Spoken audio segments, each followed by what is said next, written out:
Now that Regina's King's son is trending in the news, I want to take this opportunity to get real, to talk about some real things. Let's talk about how we feel. Let's talk about suicide. Me, I've been there. I've been there several times. I've been there multiple times. Throughout my 31 years of life, I've been there. I've been at points where I felt like giving up in life. I felt like I just didn't want to live anymore. I felt like I was just tired of the routine, the everyday routine. I was tired of life. And it wasn't that I was sad about it, emotional about it. I made an intellectual decision that I just don't want to live life no more. I'm tired of it. I'm out. I've been there before. And the thing about it is, I didn't feel comfortable talking to my friends about how I felt. I went to a therapist, but I wish I could have talked to my friends about how I felt. But if I would have done that 10, 15 years ago when I was feeling that way, they would have ostracized me. They would have been like, yo, chill, everything's going to be all right, hold your head. But at the end of the day, they were going to look at me as a weirdo. And I think now that social media is the number one expression of how we socialize nowadays, I think it's made things much worse because people are conditioned to post and express themselves when everything's good, when they look good, feel good, when they're doing good, when they're buying something good, it's like social media has forced us to basically, we're only allowed to post when everything's going wonderfully for us. If you post something saying, I feel sad and I don't know why, I think I'm going to kill myself, people might comment and say don't do it, but at the end of the day, they're doing that. They'll do that, but it's just, you're gonna look like a weirdo to them. There's still a certain level of taboo when it comes to expressing yourself in terms of being sad. We're so accustomed to expressing ourselves when everything is going well that it's made things unbalanced and it's made things unrealistic. Nobody's happy 24/7. People are sad. It's like two sides of a coin. One side is happiness, the other side is sadness. And that's just life. Every single one of us gets sad. Every single one of us gets depressed.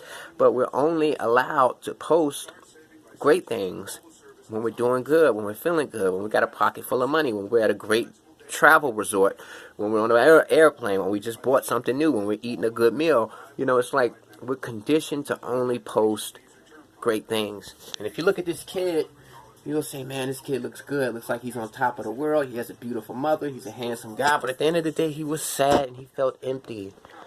And if maybe this taboo of only appearing good, only giving out this facade of greatness and everything's all good, if that wasn't there, maybe he would have felt comfortable posting something like, damn, I feel lost and I don't know why. I need help. But we don't live in that kind of society.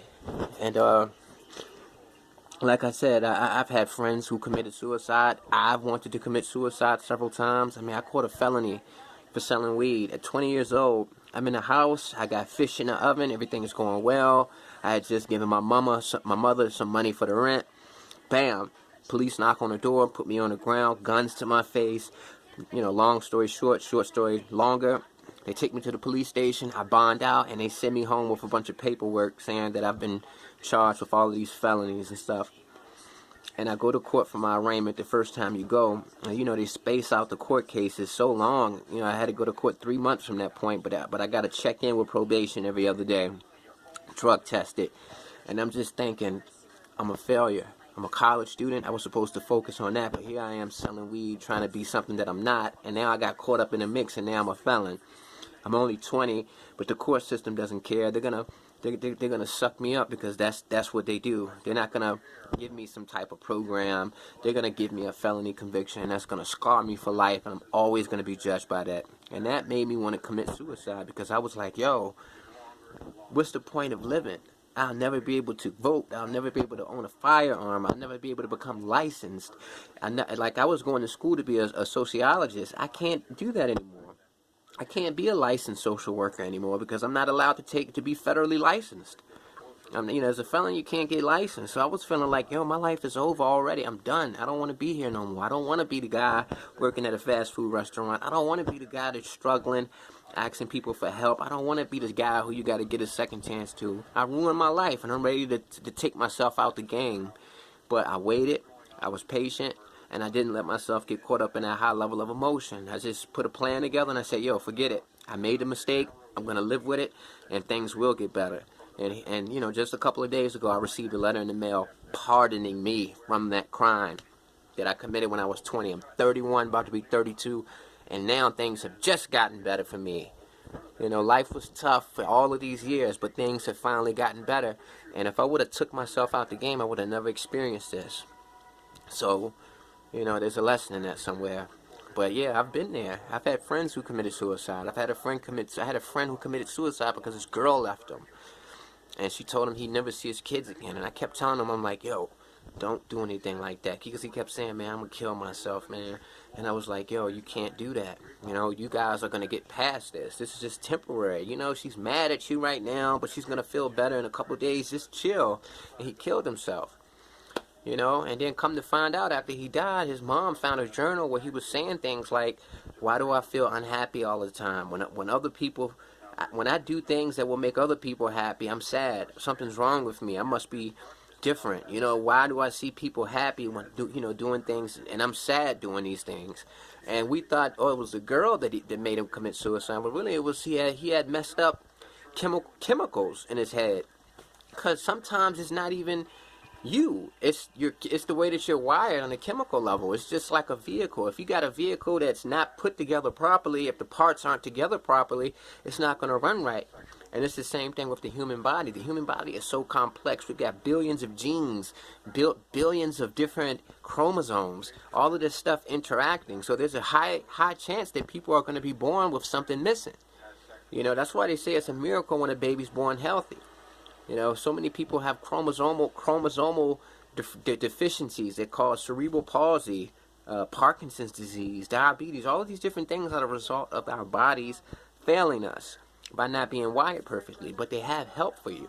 You can get those chemicals that your body's not producing. You can get those chemicals that your body's not producing enough of.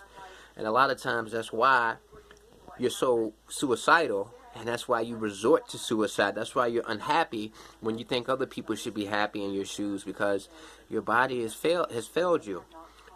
And you have to recognize that on the intellectual level. My body has a chemical imbalance, and I'm not able to produce certain chemicals that make me happy or make me calm. You know, I've got deficiencies on a biological level.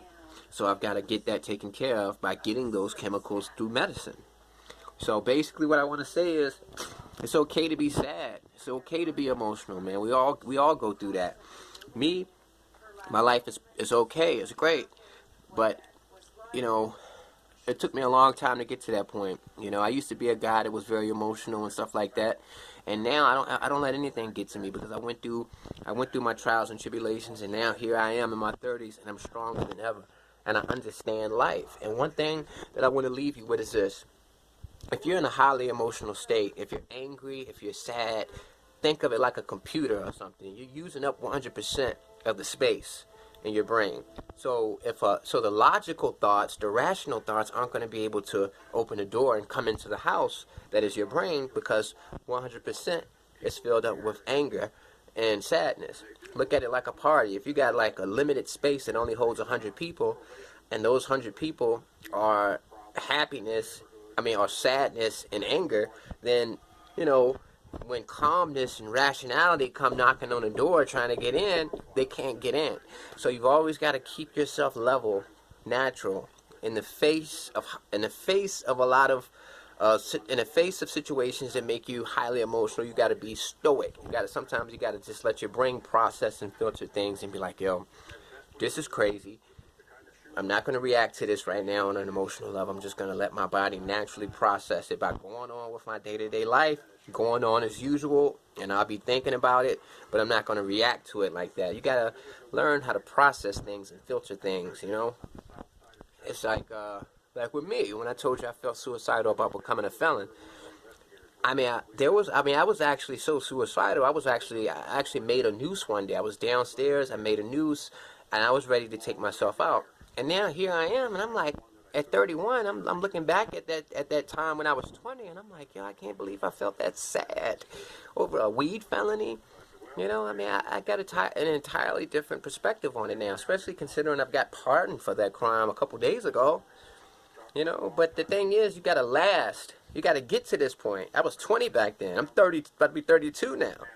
So I went through the trials and tribulations. I went through the emotional workouts, the mental exercises. I did everything that I had to do to get to this point. Now nothing can phase me on that emotional level. But back then, everything phased me. So you gotta survive this thing called life. And like I said, the most important lesson that I can give anybody is don't fill your brain with 100% anger or sadness. You gotta allow rationality to open that door and come in. You're never gonna get a rational thought if you're so hyper with anger or sadness. You gotta breathe deep, relax, and then that logical thought will be able to come in, put the key in, open up the door and come in and say, yo, let me holler at you for a second. This is what you gotta do. Peace. And, encourage your friends to open up when they feel sad, because we all feel sad. We all feel sad sometimes. This is the nature of life. That's just how our brains are. Peace.